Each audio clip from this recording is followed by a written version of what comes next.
శ్రీకాకుళం జిల్లాలో భారీ అగ్ని ప్రమాదం జరిగింది. జిల్లాలోని పొలంకు కొంతమంది దుండగులు నిప్పంటించారు. ఈ ప్రమాదంలో చుట్టుపక్కల ఉన్న 20 ఎకరాల వరి పంట కాలి బూడిదైంది. స్థానికులు వెంటనే ఫైర్ సిబ్బందికి సమాచారం అందించారు.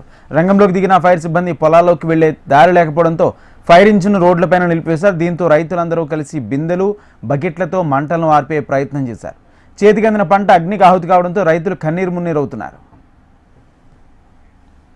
ఇదే అంశానికి సంబంధించి పూర్తి సమాచారం మా ప్రతినిధి వరప్రసాద్ అందిస్తారు. వరప్రసాద్.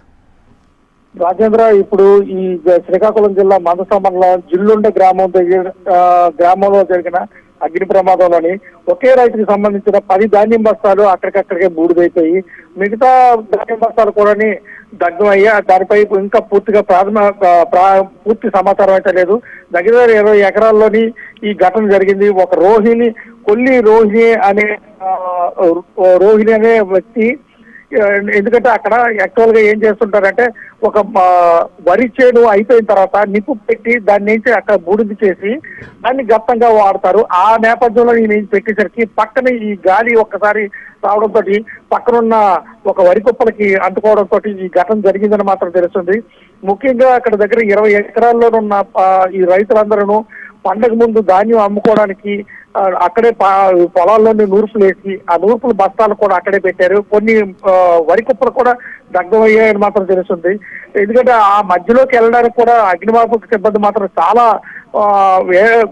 ఇబ్బందులు పడ్డారు. వెళ్ళేసరికి ఈలోగా గ్రామ బిందులతో అక్కడ ఉన్న అగ్నిమాపక సిబ్బంది నుంచి అందించిన ఆ ట్యాంక్ నుంచి తీసుకున్న నీళ్లు అక్కడ చుట్టుపక్కల ఉన్న నూతుల నుంచి నీళ్లు తీసుకొచ్చి అగ్నిని ఆపడానికి ప్రయత్నించినా సరే ఈలోగా జరగాల్సిన నష్టం జరిగిపోయింది. దగ్గర ఒక 4 రైతులకు మాత్రం పూర్తి స్థాయిలోనే నష్టం చేకూరిందనేది మాత్రం తెలుస్తుంది.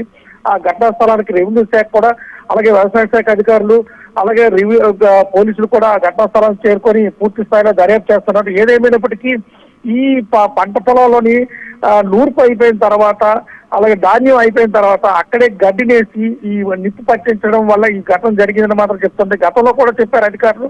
ఎందుకంటే ఈ విధంగా చేయడం వల్ల ఒక్కోసారి ఇళ్లకు కూడా ఈ నిప్పు రవ్వలు వచ్చి అందరికీ ఇబ్బందులు పడే అవకాశాలు ఉన్నాయని తెలిపినా సరే అదే స్థాయిలో అక్కడ జరగడం మాత్రం అక్కడ శోచనీయం మాత్రం తెలుస్తుంది. ఎందుకంటే ఈ గ్రామం కూడా చాలా శివార్లు ఉండడం, ఈ పొలాలు కొని గ్రామానికి చాలా దూరంగా ఉండడంతో ఈ బస్తాల్ని వాటిని అంటిన నిప్పుని ఆపడానికి మాత్రం చాలా ఇబ్బందులు పడ్డారని మాత్రం తెలుస్తుంది. రాజేంద్ర. Thank you Varaprasad.